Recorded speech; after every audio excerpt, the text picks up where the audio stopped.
Welcome to episode 82 of Rubbish Talk with me, Alasdair Meldrum. And me, Amanda Young. Oh, were you surprised there, Amanda? So, unfortunately, Jane Bond is busy this week. She can't be with us. She's down actually sorting through clinical waste of all things. So, she's doing a clinical waste analysis. So, Amanda, you can maybe tell us who you are and where you currently are at the moment. I would love to. So, currently I'm sat in the University of West of Scotland where I am a PhD student. I am also a member of SAGES in the HRCN Fora. These are a lot of abbreviations and acronyms, That's what I so was I'll going to go say. on to Who's explain SAGES? that. So they're the Scottish Alliance for Geo-Environment and Society, and they have a broad range of fora over the academic researchers in Scotland. The one that I'm a member of is the Health, Risk and Communities Nexus. Okay. And my topic is fly tipping. Fly tipping and the sort of kerbside collection for household bulky items. That's what I'm looking into. And recently, I also became a member of the International Research Association for the Circular Economy. And that's pronounced IRACE when you're in the UK, but in Italian, it's IRACE. How cool is that? There you go. That's quite good. So how many people are on these networks? Well, SAGES is basically all around Scotland. So we have many different academics from University of Glasgow, Abertay, University of the Highlands, ourselves in University of West of Scotland, and we all come together in various different fora to talk about the sort of science behind what's going on in our environment and the solutions. What we need to do going forward to kind of progress the circular economy model within Scotland and indeed the sustainable waste management, because those are two separate things. In terms of IRACE, I'm a very new member. I've only just joined thanks to being at the Sardinia Symposium. So yeah, I'm looking forward to seeing what that's going to bring to the table. In terms of your PhD, how far on are you? I'm just coming up to my second year, so I've got my second annual review in December. And lucky me, it falls on my birthday every year, the 1st of December. There we go. And I believe you have a survey out at the moment that you're looking for input, but we're right against the wire because this episode goes out on the Thursday, and I think the survey closes on the Friday the 31st. Is that right? Yeah, it does. It closes on Halloween, but the survey is essentially about the kerbside collection service for these household bulky items. So things like e-waste, furniture, white goods, beds, mattresses, fridges, washing machines, that kind of thing. The collection service for these items. And then it talks about sort of fly tipping in your community, whether you feel like it's a problem or not.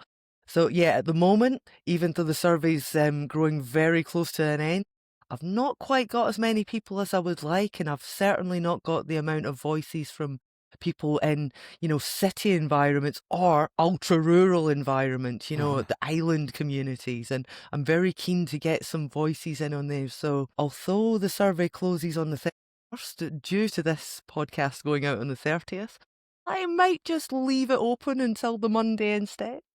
There we go. That sounds good. And is that purely for Scotland, or is it for anybody in the UK? No, it's purely for Scottish residents only. Waste management's devolved round our four nations, so, the power for these things is devolved, and we really need to be focusing on what's happening in Scotland right now. Because if we can kind of get these things onto the right track here, then maybe that'll offer some help to other nations, not just in the UK either, because, disposal routes for bulky items from houses, they're problematic worldwide. They really are a bit of an issue. A lot of people are struggling with how do we get these products back and use them again, filter them back into reuse so that we don't lose the value from these items. My walk to work this morning, so we're recording this on Monday, my walk to work was a little TikTok video because the council recycling, so they've got communal recycling bins, and somebody has obviously been doing a bit of a clear out, so there was waste left beside the bins, and then there was residual waste put into the cardboard bins. So that was the start of the TikTok, and then I walked further along the street, and the local Chinese restaurant has had a fridge sitting outside the door for, it must be about 3 months now. And obviously some locals have put this fridge on its side and have knocked the compressor off the bottom of it. That'll be the CFCs released from it. And at the end of the day, the restaurant owner should be taking responsibility for getting their fridge removed and treated properly. So that was my little TikTok. So it's not that fly tipping thing. It's not everybody thinks fly tipping, in farmers' fields or road edges and all the rest. It's sometimes as simple as people using litter bins or recycling bins for putting stuff that shouldn't be there. Absolutely, absolutely. And some people, put things onto the curbside thinking, oh, someone will come along. Someone that wants to use that will come along. So they're trying to do the right thing and getting this table or chair or whatever it is they've put onto the curbside to a new home, but they're going about it the wrong way. Absolutely. As soon as you leave these things on the curbside, that is fly tipping. As soon as you leave a bag of clothes in front of a charity shop, that is fly tipping, and we're coming up for bonfire night. And I always think of this sort of analogy of when it's open burning and people are burning stuff, you can see the black plume of smoke going into the air. But with fly tipping, you don't necessarily see the leaching down of chemicals and heavy metals into fragile ecosystems like our soil and our water. And, these things have really big health impacts for our communities. There's been a lot of different research done all over the world. In China, where Greenpeace done some research and found that children's blood levels were significantly high around these kind of dumping areas.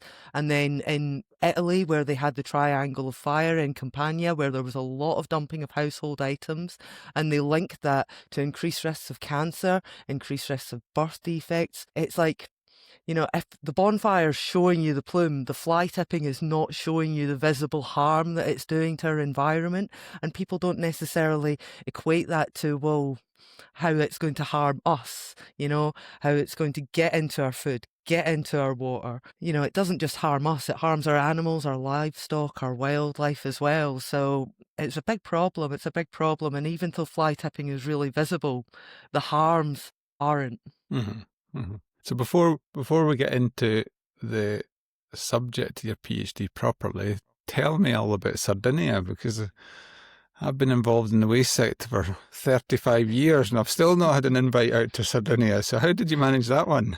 And maybe explain what Sardinia is to people that don't know. Oh, absolutely, absolutely. So Sardinia Symposium is ran by the International Waste Working Group, and literally I submitted an abstract to talk about my research topic, and they said, yes, we'll have that. So I went there to present on the topic, and I created a short article for the symposium proceedings.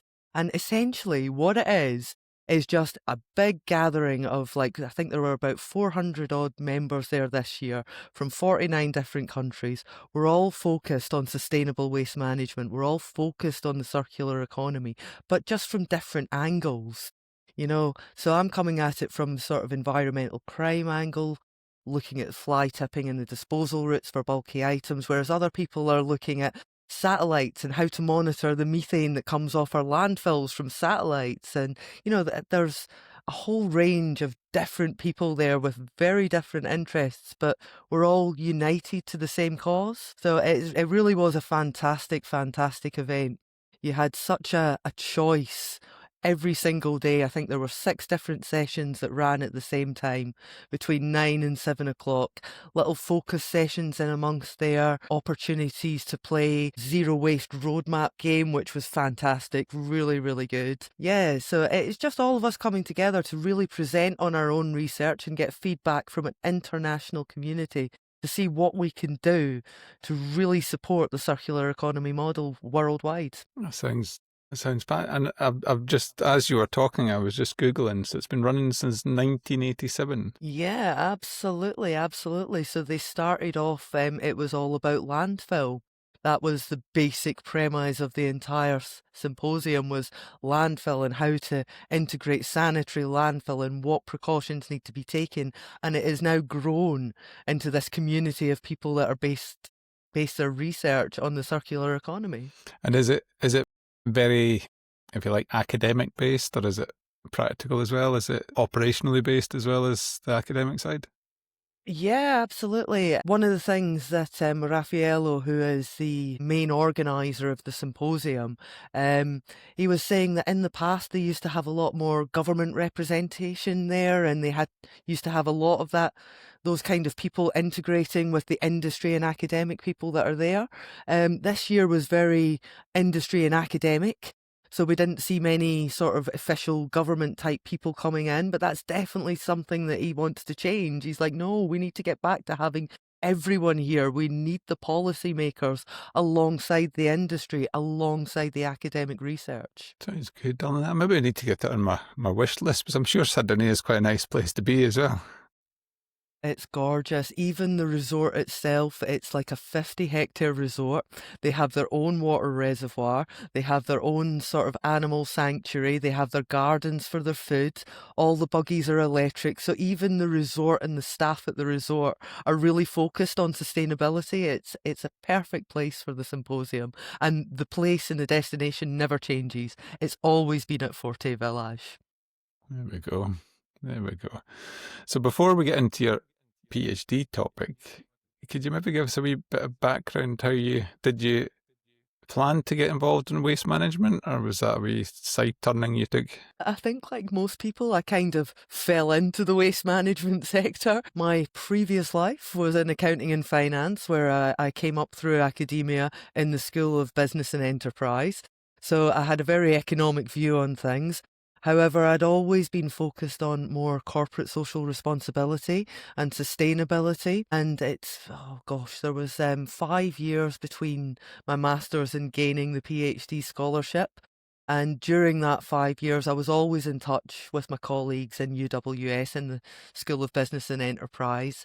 One of my former tutors, Abir Hassan, she always kept a lookout for the kind of PhDs she thought would be relevant to me, given my interest in sustainability. Because for me, it was always important that we considered that triple bottom line.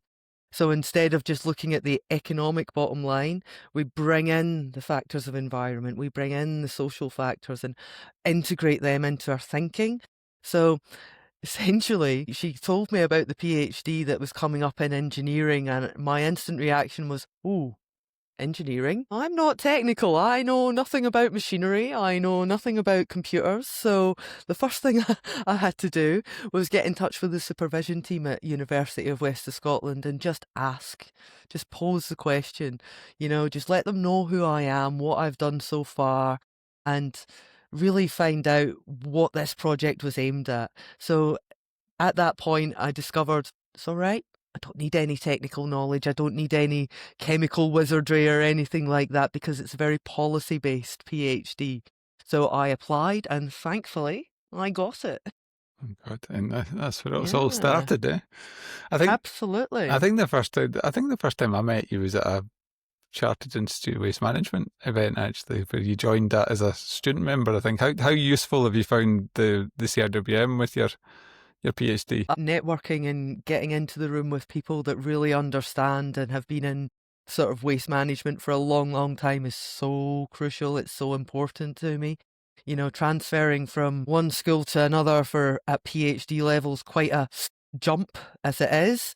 So it was really important for me to hear the different conversations that were going round between people like SEPA, people like yourself, anyone that's in the sort of waste management industry or in local government, to hear just the kind of issues that are going on for them, so that we can bring all those opinions together when it comes to actually writing this PhD and hopefully at the end having some impact on the policies. And so the PhD is about bulky waste collections, and that sort of leads on to fly tipping, because they're all often fly.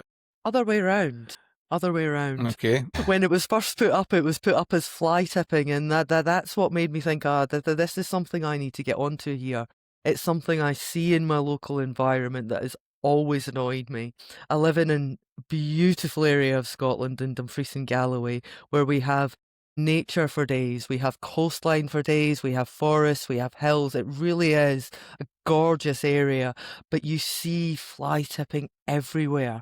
And that was a big pull for this PhD, is the fact that it was looking into fly tipping and trying to find practical solutions to kind of mitigate what is being fly-tipped in our communities. So that's then led you to look more at the bulky uplift service that councils provide, or the access to household waste recycling centre sites. Is that right? Yeah, absolutely, absolutely. And that came about because the Scottish Government have a little hierarchy of the number one sort of materials and products that are fly tipped in Scotland. And the top two are household waste. First one being household bulky items like I'm looking into, and the second one being sort of black bags of mixed waste. So it's the fact that these two waste streams are both household waste streams when we have dedicated waste services to collect these things. It's like, what's going wrong here? Why are our collection services not getting these items? What's happening? So that's the focus of the PhD. It's to try and find out, what's going wrong? How can we improve services for people so that they can access them better? So the likes of so next week's episode, we're going to do a detailed look at household waste recycling centre sites, and these are really effectively sites that any member of the public can take their waste to, as long the proviso is as long as they can fit it in their car usually. So that's one of the barriers. But the alternative, if you do have a bed or a sofa or a fridge or something, the alternative is, well, either if you're purchasing, for example, a new fridge, you make sure you get the company that's delivering the new fridge to take the old one back. But the other option is a bulky uplift service, and that's part of what you're looking into in terms of what's the variation in terms of how councils deliver that service across Scotland at the moment. Oh gosh, there's lots of variation. I mean, it's just striking to me that, one click of a button on that phone and you can have anything from any part of the world. But then when you go to dispose of that item, that's not so straightforward. And our HWRCs commonly referred to as the dump or the tip by most people. These are fantastic free facilities and they really are great, but it does come down to vehicle capacity. I have two vehicles at home. One of them, my little car, there's no way I'm fitting my sofa in there. The other one is a long wheelbase Vauxhall Vivaro, so one of the bigger vans, and there's no way I'm fitting my sofa in there either. So, what am I meant to do with this? How do I get rid of this? And the answer is I would have to get a kerbside collection. But the kerbside collections can be quite expensive, and a lot of the charging structures are done on this sort of minimum charge, where you have to have, well, you don't have to have, but they will pick up so many items for that amount of money.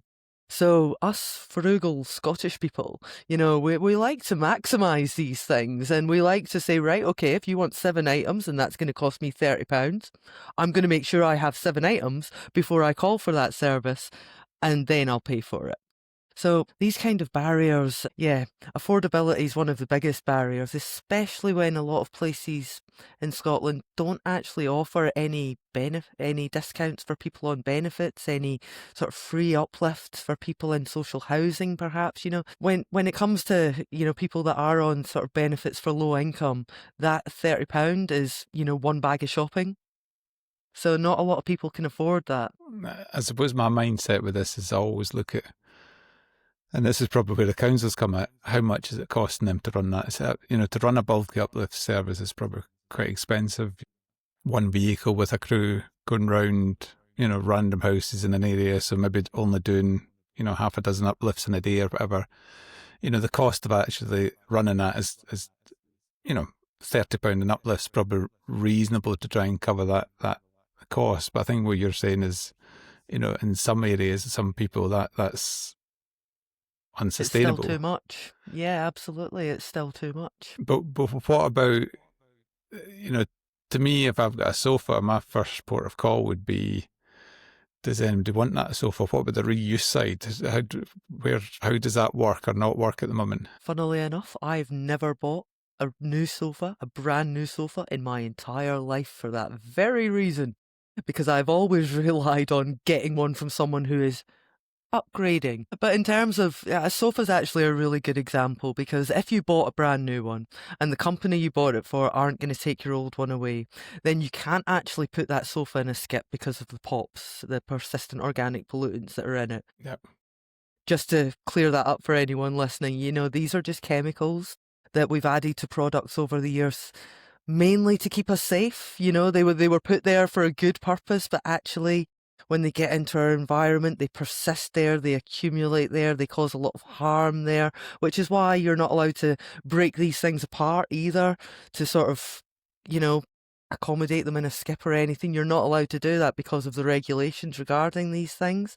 So, if nobody wants your old sofa, you can't give it away. Maybe you've cut the label off because it kept on getting in the way of your hoover whilst you were hoovering, so a charity won't take it off you because it doesn't have that label on it. You can't put it in the skip. You can't get it to the HWRC. Then your option is the curbside collection service. But unfortunately, if people go on and they have a look at their curbside collection service and see that it's going to be a waiting time of up to 28 days, which is a real waiting time in some local authority regions, but my new sofa's landing next week, their first reaction is to go onto social media. And that's where these informal waste carriers come in. And whilst I'm sure there are plenty of legitimate people out there providing these services, there are also the other element. There are also the element of the sort of rogue traders, the seriously organised criminal gangs that will come and collect your item for a reasonable price, probably next day, if you like, but then drive 3 miles down the road and dump it somewhere. So, it's understandable why people go onto social media and just ask their friends, have you ever had this picked up by someone? And they might refer them on to someone, but how do they know that someone is legitimate or not? On the face value, you don't. And, we can check these things. SEPA on their site have a list of registered waste carriers, so you can go out and check it out and see whether the person that you've got coming to pick up your item is a legitimate waste carrier or not. But how many people think to actually take that next step? Because they just expect that people that are trading, that are going to make money from this transaction, are going to do the right thing. And that's not always the case. Yeah.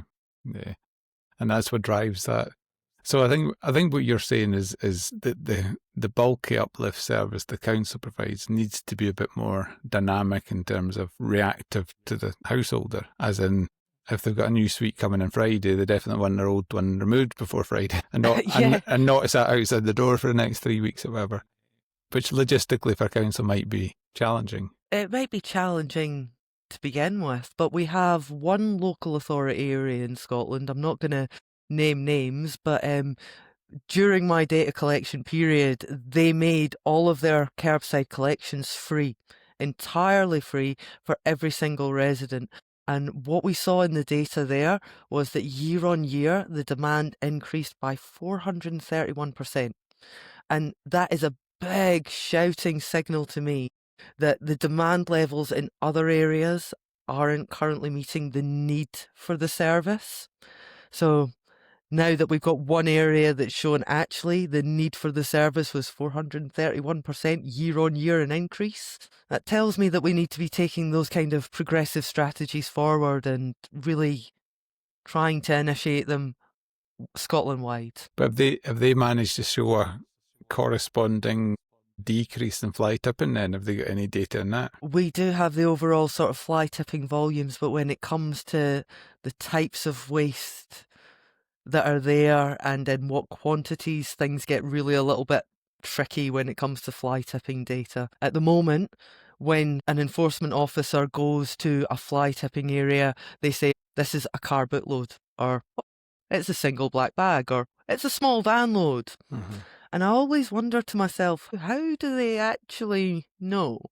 Because I used to have a Skoda estate and I used to have a very smaller van, and I guarantee you I could fit the same amount of stuff in that Skoda estate as I could in that small van. So how do they really know? And I appreciate that you can't be weighing the fly tip materials. That's completely impractical for whoever has to go out and assess it. But what you can do is measure the area size and get a volume related description instead of this sort of wishy-washy, oh, it's a car bootload, oh, it's a tipper load. Well, how do you Mm-hmm. know the difference? It's just a small piece of the sort of waste data issues and how you can see that things might be inconsistently reported across different local authorities, because what one person might see is that's a car bootload, another person might see, oh no, that's a small van load. Mm-hmm. How do we know the difference? Yeah. But I suppose putting my in the council head on at the moment, if you're offering a free service and it's grown exponentially, that's obviously an increased cost to the council. Now, my logic would be if you can afford a brand new suite for your or a new kitchen table, whatever it might be, you can also afford the 30 quid to pay the council to come and collect the old one.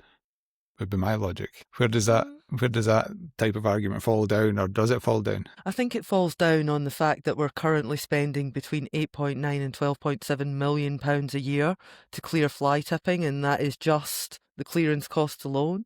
So I think it falls down there. If we can facilitate the curbside bulky uplift collections, then things are being gathered from source at that point in time. It's not then costing the extra money for enforcement officers, for the street cleaning budget. And unfortunately, again, these costs are kind of aggregated in that street cleaning budget. So for my one local authority, I can't really determine whether they've seen a cost benefit, there or not. But what I can say is that when we look at litter and fly tipping data for Scotland, they're talking into the hundreds of millions of pounds every year. So if we're looking at economics, I think to save that money from the fly tipping aspect is undoubtedly going to be preferable, and ensuring that people are using legitimate waste carriers in terms of our local authorities to do this. That's how we're ultimately going to be facilitating reuse in the future, or at least that is how I would see that pathway going.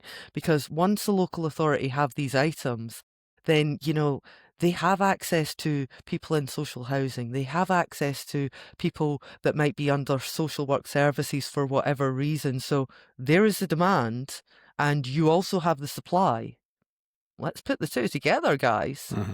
And then we have social benefits coming from that as well, because we're keeping those items in use by people who actually need them, that are already on the sort of radar of the local authorities, even though it's different departments. I think that's the tricky thing for the public is, I know in Ayrshire we've got Cunningham House in North Ayrshire. They will come and collect furniture for reuse, but they'll only collect furniture that they've perceived to have a bit of a value, and then they can either sell on or put into the social housing and so on. So it's how you as a householder know, I think there's an information piece here that we're not educating the public well enough to say that if you're in North Ayrshire and you've got this furniture, your first port of call is to talk to the furniture recyclers.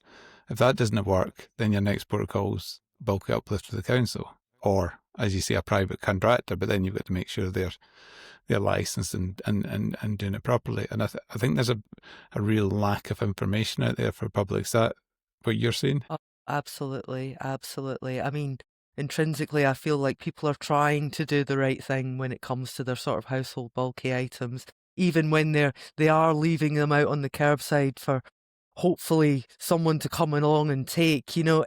It's the wrong thing, but they're trying to do it for the right reasons, and maybe just a little bit more information about these different reuse facilities that we have on offer would be a good start. And I think now I'm trying to think of my data right now, I think it was something like 14% had clickable links out of the 32 local authorities. I think it was only 14% had clickable links to reuse on their websites when you actually go in to the bulky uplift service pages. So if we could just promote those a little bit more on these digital platforms, ensure that people know about them, maybe in the booking process itself, if we can start adding pictures to this equation and let people see the items, then maybe we could start facilitating that reuse a little bit better. And the same principle applies to waste electrical and electronic equipment, doesn't it? I know. Yeah, absolutely. I know Material Focus, they have a finder, a recycle finder, that if you've got any waste electrical appliance, you can go into their site and you can find the nearest place you can take that back to. And sometimes that's as simple as the nearby curries about, it can be electrical retailers and so on. And again, I know they've tried to engage with all the councils in Scotland to say, can we have that link to our finder on your websites? And some have done it, some haven't done it. So it's joining these things up, isn't it? Yeah, absolutely. And getting rid of that sort of inconsistency with the sort of messaging that's coming across. I mean, ultimately, when you're going onto the local authority site, local authorities are very big organisations. They have got multiple different priorities all going on at the same time. And even when you move from region to region, the website, the information, the way you find it, it's all very different. Even down to like our residual waste containers, mine's black. I know some people that have a blue one. I know some people that have a green one. And you just think, oh, green? Should that not be for garden waste? But these little things matter to people, when you're talking with your friends and family on the phone, when you're trying to find out, what do I do with this? It's different everywhere. Everywhere has a different little system.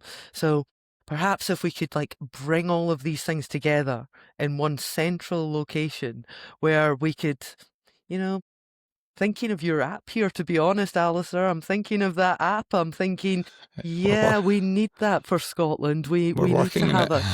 Yeah, well, I think that's what we need. And I think, not only does it make sense for people because everybody could access the same information from the same point, everybody would be able to have the same notification features if it was Scotland wide, or maybe little localised notifications if it was just within a specific region. But I think it makes sense on the other side as well. Because if you think of the local authorities that have developed their own app, great. They're showing initiative, they're showing responsiveness to what they think people want, but it's still decentralised, isn't it? It's still just for one little region, whereas if we had everybody on the same app, that would be Scotland-wide. And as we know, 94% of the UK currently own a smartphone. So in terms of digital solutions, this is the key digital solution to centralise all the sort of waste management information in one place instead of having a My Bins and a Street Finder and your app has potential to be everything rolled into one, to not only communicate with people but to gain feedback back from those same people. When you look at this, so the moment the My Bins app's been in South Ayrshire for, this will be the 4th year, going into the 5th year, and there's over 50% of householders on the app. And they do use it, we can see they're using it and engaging with it.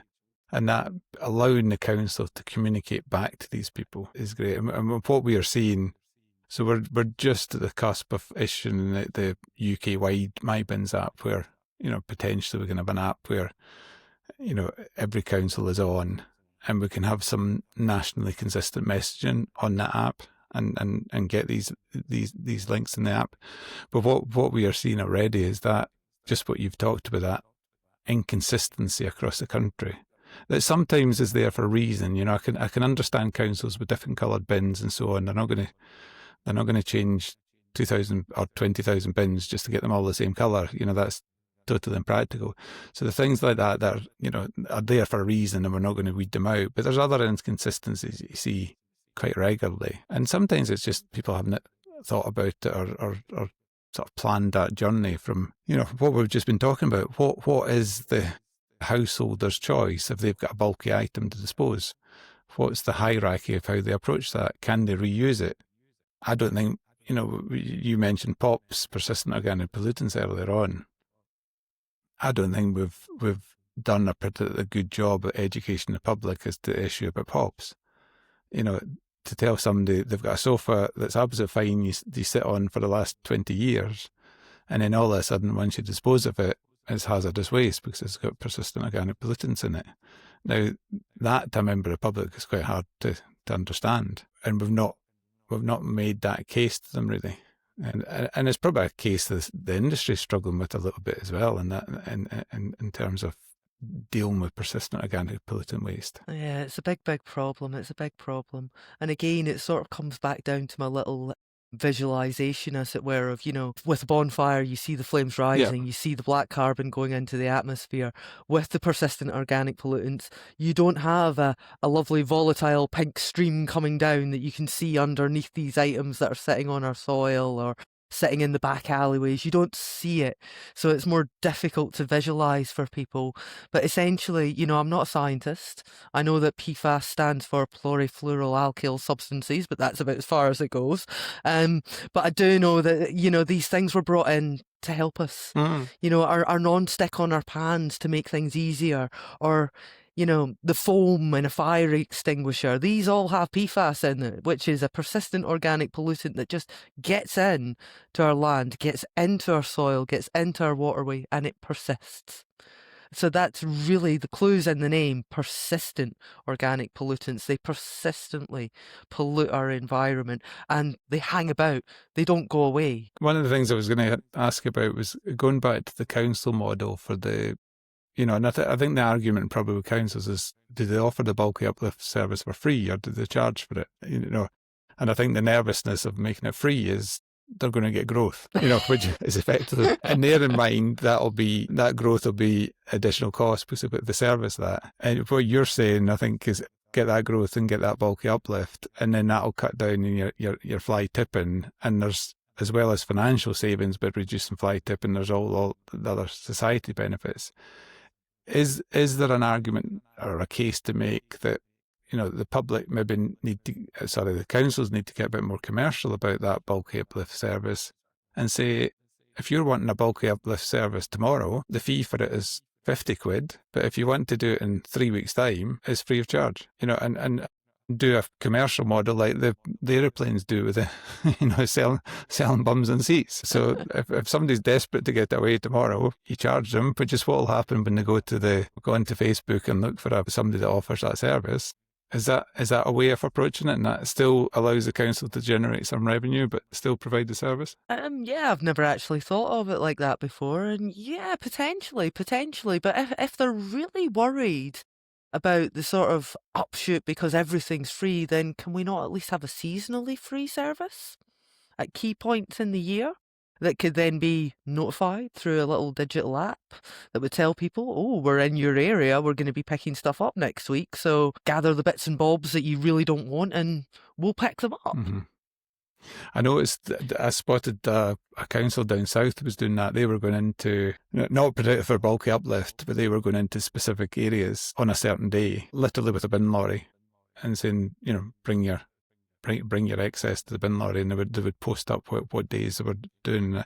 I would think that was for a similar purpose. The problem there is it's a bin lorry, so it's a compacting lorry, and that's not what we want. Yeah. Really, if they're picking up an item, people are very different, and we all have different opinions of when something is at the end of its use or the end of its life. And like I said to you, I have never bought a brand new sofa because there is absolutely no need, because people get rid of these things when they still have years and years of life left in them. So it's about facilitating that sort of reuse side as well. So we would need to be careful about the kind of vehicles that are maybe being used for the uplift service as well, because the compactors are just going to break it up and then that's it. It's going to either recovery or landfill. Let's be honest about that. But if you're using these sort of like open vans, that kind of thing, they can still be worn by the elements. They can still have a bit of a rough ride. So in order to facilitate reuse, which is at the highest point on the waste hierarchy, because it really keeps the value of the product as the value of the product in the life cycle. We need to be thinking more about like Luton vans that have an actual top on them that can preserve whatever life is left in these different items. Mm-hmm.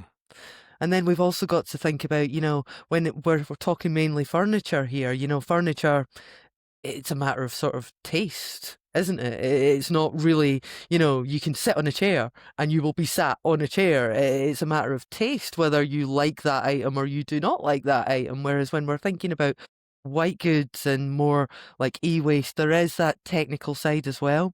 If we're going to reuse these items, we need to know that they're safe to be reused, so they need to be tested by people that know what they're doing. And I think those kind of factors are where our local authorities could step in and could be doing some real good there, alongside the waste management industry, because they're always hand in hand when it comes to these processes, So Have you had any engagement from some of the recycling organisations, the furniture recycling organisations? Have you had engagement from them? Because I know some of them do work in sort of partnership with councils for bulk uplift collections. All right. Well, no, not really. The main thing I've kind of looked at is the sort of reuse shops that open next to our HWRCs. Yeah. I know that not every area has room. You know, they don't all have the space to be able to do that kind of thing, but we've got one in a little, well, it's actually a town, Stranraer, which is in Dumfries and Galloway. They have a reuse shop attached to the HWRC, and that to me, like, it takes me back because I'm of an age where I still remember, like, going to the local HWRC was, yeah, we're dropping this stuff off, but we're also going to get to root around other things and see what's there that we can pick up and do a little bit of scavenging, which you're just not allowed to do anymore. So these reuse shops are kind of bringing that back, if you see what I mean, and letting people do that, but in a safe way, you know, in a way that they're not going to hurt themselves by climbing over stuff to have a look at that thing at the back of that skip over there. So how does, just taking it a bit wider, how does what we do in Scotland then compared to developing, non-developed countries around the world? Any differences you're seeing? Yeah, it's absolutely fascinating, to be honest with you. Waste management is just so complex. It is fascinating. But in our developed sort of nations, so like our high-income countries, the United States, Europe, Australia, ourselves, we have the same kind of issues. We have the same kind of services going on as well, you know, really only one option or the other. And we have the same kind of issues going on within those services.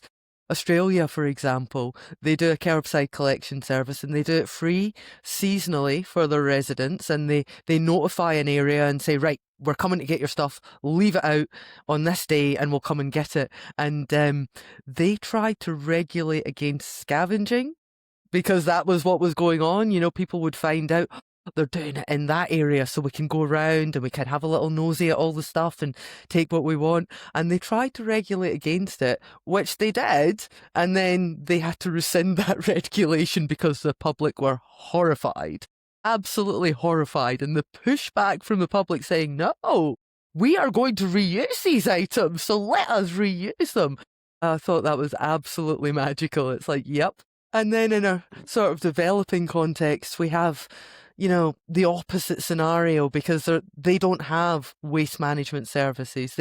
A lot of the time, they just have big, massive open dump sites. So like fly tipping on steroids is what's going on over there. And it's so funny because in the more high income countries, informal disposal routes like going onto social media can lead you to the wrong kind of people, the people that do dump in the environment, whereas in the developing nations, in the sort of low, medium income sort of countries, actually the informal routes, the people themselves that are going out and picking waste so that they can survive, you know, they're out there stripping plastic off wire to sell the copper so they can live, but they're actually doing a good function for the waste management in their regions. So it's like our problems are so similar, but our solutions sometimes are so far apart. Yeah. No, I remember the work I did in Congo, you know, the amazing workforce in terms of actually recycling. You know, they should almost have the best recycling system and, you know, around, because if you could get the public there to separate into separate waste streams, then that informal recyclers would do the rest, you know, quite quickly. But so what about taking it back to Scotland in terms of policy, legislation, how it's working in Scotland? Is it all good, or have we got a bit of progress to make? Oh, definitely a bit of progress to make. I mean, we've got a very strong sort of policy and legislation framework, you know, very strong influence of regulations within hazardous waste and what we can and what we can't do. But how well that's understood by people, and I'm including myself there, before I came to this topic, I wouldn't have thought of going on to SEPA to check whether my waste carrier was legit or not. It just wouldn't have occurred to me.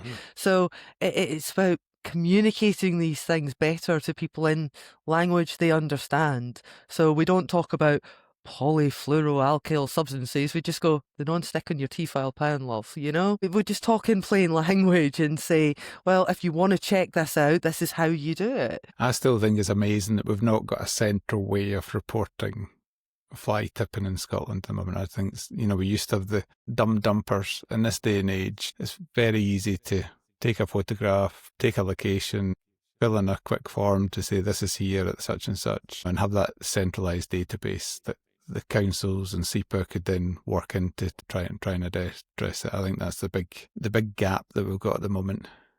Because absolutely, as you say, there's loads of it happening, and it's just that, if you go looking for it, you find it on social media. And there's some local, in fact, the local success story here is the local fencing contractor, I think I mentioned before on the podcast, stood as an independent councillor and actually won. He beat Labour last week. So he is now a councillor for South Ayrshire Council.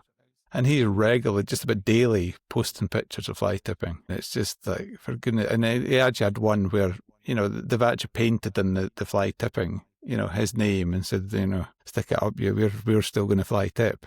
To me, that's a challenge. That should be getting, a bit of attention and a bit of, cameras up or something to try and, pin down where that's actually coming from. But that's obviously one operator that's consistently fly tipping that yep.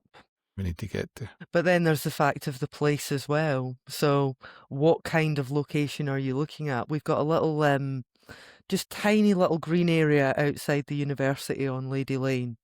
And regularly on the drive past, beside the wheelie bins, there will be like a sofa or a chest of drawers or just something that shouldn't actually be there. And we have a community member right now who's trying to sort of buy that land for the community to put a community garden there, and I think that's a big part of the solution, really. It's, at the moment, we come along, fly tipping's there, someone has a look at it, then they send for other people to go and pick it up, and then it goes to landfill or to recovery because that's all it's good for at that point. Whereas if we actually went that step further and said, okay, what could we do in this spot? What do the local people actually want here? Do they want access to a little garden? Because that tiny little green area that's beside the university, it's surrounded by flats. So none of these people have a garden, but a lot of people want one. So if there is that capacity... Definitely works. The office I'm standing in at the moment at the Albion House, when I purchased it, it was derelict. And we've got a yard outside. I had a bit of fly tipping in it, and just across out my window there was a bit of derelict land that had old cars and vans and all sorts of stuff. The council had tried for years to tidy it up. I came in and tidied up this building in our car park, and in fair play to South Ayrshire Council, they said, right, you've made an effort on that bit, we'll put a lot of pressure on this owner to tidy up the land. He actually ended up selling it to the neighbouring Lidl supermarket, and they took on responsibility. And it's not the prettiest bit. It's a bit of grass now, but it's certainly way, way better than it was last time. And the catalyst for that was probably me coming in and doing up this building, and then the pressure on the council for him to then sell to the Lidl supermarket. So that definitely makes a difference, that type of stuff. Well, absolutely. When people get used to seeing things dumped in places, they kind of switch off to it. They expect to see it there. Yeah. Whereas if that little piece of land was used better, by what communities actually want, or maybe, like you're saying, isn't really used but is monitored more effectively by the people round about it, then they're going to report the issue quicker because it means something to them. Yeah. If you come and vandalise our community garden, people are going to be upset, and they're going to report that a lot quicker than that fly tipping spot that they just walk past every other day. It's a bit like the bins I spotted this morning. And most people would walk by that bin and not view that as fly tipping. They'd probably view that as a council not doing the right job for serving the bin, but it was nothing to do with the council. In fairness to the council look after these bins pretty well. It always surprises me when people blame the council. It's like, hang on a minute, whose waste is that? It's not the council's waste. Who produced it in the first place? Yeah, exactly. So I think that is, we did, you might not believe it, we did have a rough question set we were working through as we chatted away. I knew it'd be a fascinating conversation, but before we finish up, one thing, I'm going to give you a magic wand. We used to, when we first started doing the podcast, we gave everybody a magic wand. So I'm going to give you a magic wand to sort one thing out in the world of bulky waste collections. What would you like it to be? Free collections for everybody. Free collections for everybody. I'm not convinced that we could probably argue for this forever. My view is still, if you can afford £5,000 for a new sofa, you can afford 30 quid to get your old one taken away. Nah, but if you can't afford 30 quid on a new sofa and you have to rely on other people to give you those things, that 30 quid's a lot of money. I'd agree with free uplifts for some, not for all. We could probably finish on that. So good luck with your survey. If anybody is interested, we'll put the links in the show notes to the survey and in terms of your contact details and so on. Amanda, thank you very much for your time. In terms of what we've discussed about free uplifts, it's changed my mind slightly, because I've very much been in the view that the council should be able to charge, but that link you've given in terms of reducing the fly tipping, and it's not just a financial benefit of the reducing the fly tipping, it's a social benefit, if you like, as well, that we're not taking into account. You've changed my mind slightly, at least, so thank you. Oh, excellent. I'm glad to hear my PhD powers of persuasion have been activated. And good luck with the rest of your PhD. Oh, thank you ever so much for having me, Alasdair. Thank you. Thanks for tuning in. We hope you enjoyed this episode. See you again next Thursday at 4 p.m.